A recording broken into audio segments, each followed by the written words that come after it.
Assalamualaikum adik-adik. Perkenalkan, nama kakak Elsa Agustiara, kakak dari jurusan PGSD semester 2A. Pada kali ini kakak akan sedikit menyampaikan materi tentang gejala alam di Indonesia dan negara tetangga. Gejala alam merupakan peristiwa yang disebabkan oleh kondisi alam. Terjadinya gejala alam berkaitan erat dengan kenampakan alam. Kenampakan alam dan iklim di Indonesia memiliki kesamaan dengan negara-negara Asia Tenggara, sehingga secara umum gejala alamnya juga memiliki kesamaan.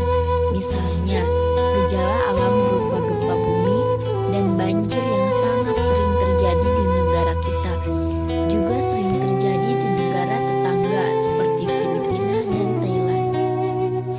Contoh gejala alam banjir. Nah, di sini contohnya seperti ada rumah yang terendam oleh air yang cukup tinggi, kemudian ada ranting yang terbawa hanyut. Selain ranting, bisa pula barang-barang yang ada di rumah bisa terbawa hanyut oleh air, sampah, atau benda apapun itu. Banjir merupakan bencana alam yang terjadi karena faktor alam dan perilaku manusia. Banjir yang disebabkan faktor alam yaitu karena curah hujan yang tinggi dan terus-menerus, sehingga air sungai meluap hingga ke daratan. Sedangkan faktor perilaku manusia yaitu membuang sampah sembarangan dan merusak hutan. Kemudian tanah longsor, contohnya seperti pada gambar tersebut. Tanah longsor merupakan peristiwa runtuh atau jatuhnya tanah atau bebatuan dari lereng bukit atau gunung. Umumnya, tanah longsor terjadi di kawasan perbukitan atau pegunungan.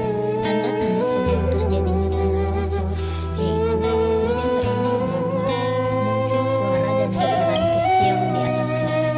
Faktor yang dapat mempengaruhi terjadinya tanah longsor sebagai berikut. Pertama, hujan lebat dan berlangsung lama. Yang kedua, penebangan pohon secara liar. Yang ketiga, gempa bumi yang menyebabkan tekanan pada lereng gunung. Dan yang terakhir, erosi yang disebabkan oleh sungai dan gelombang laut, sehingga lereng-lereng jadi curam. Kemudian, gunung meletus. Contohnya seperti pada gambar.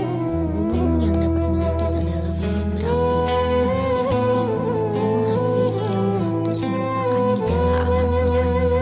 Ciri-ciri gunung berapi yang aktif adalah puncaknya berasap. Tanda-tanda gunung api akan meletus adalah naiknya suhu udara di sekitar gunung, banyak binatang turun dari lereng ke daerah yang lebih rendah, banyak mata air yang menjadi kering, dan tercium bau lereng. Selanjutnya yaitu gempa bumi. Nah, contohnya di sini ada sebuah bangunan yang roboh dikarenakan oleh getaran dari permukaan bumi yang sangat tinggi atau kencang. Gempa bumi merupakan gejala alam berupa getaran atau guncangan yang terjadi pada permukaan bumi yang ditimbulkan oleh tenaga dari dalam bumi. Ilmu yang mempelajari gempa disebut seismologi. Alat untuk mengukur kekuatan gempa dinamakan seismograf. Gempa bumi tidak didahului dengan tanda-tanda tertentu, berbeda dari bencana alam lainnya. Gempa terbagi dua, yaitu ada gempa tektonik dan ada gempa vulkanik.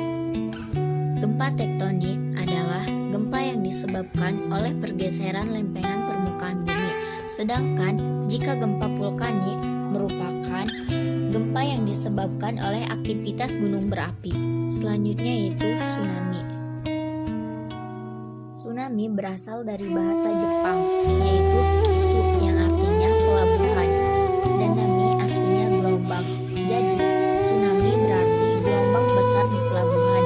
Gelombang tsunami dapat terjadi apabila pusat gempa terjadi di dasar laut dengan kedalaman dan kekuatan tertentu.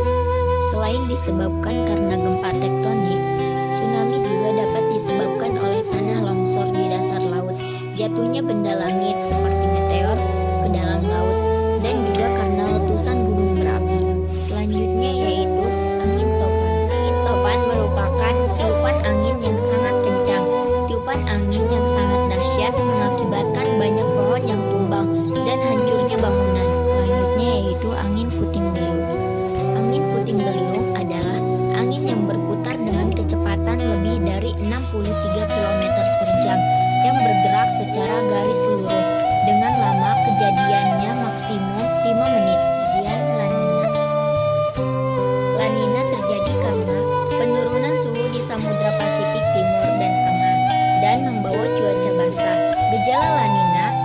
curah hujan yang tinggi. Dan contoh yang terakhir adalah El Nino. El Nino adalah proses kenaikan suhu air yang sering terjadi di Samudra Pasifik Tengah hingga Pasifik Timur yang mengakibatkan ikan dan burung mati. Dampak terjadinya El Nino adalah mengakibatkan kekeringan, tanah retak, gagal panen, dan kebakaran hutan. Kesimpulannya, gejala alam atau peristiwa alam adalah peristiwa alam yang terjadi karena pengaruh yang ditimbulkan oleh alam seperti cuaca, iklim, dan musim. Gejala alam ada yang merugikan dan ada pula yang tidak merugikan manusia. Dan dari kakak, semoga video ini bermanfaat untuk kalian semua.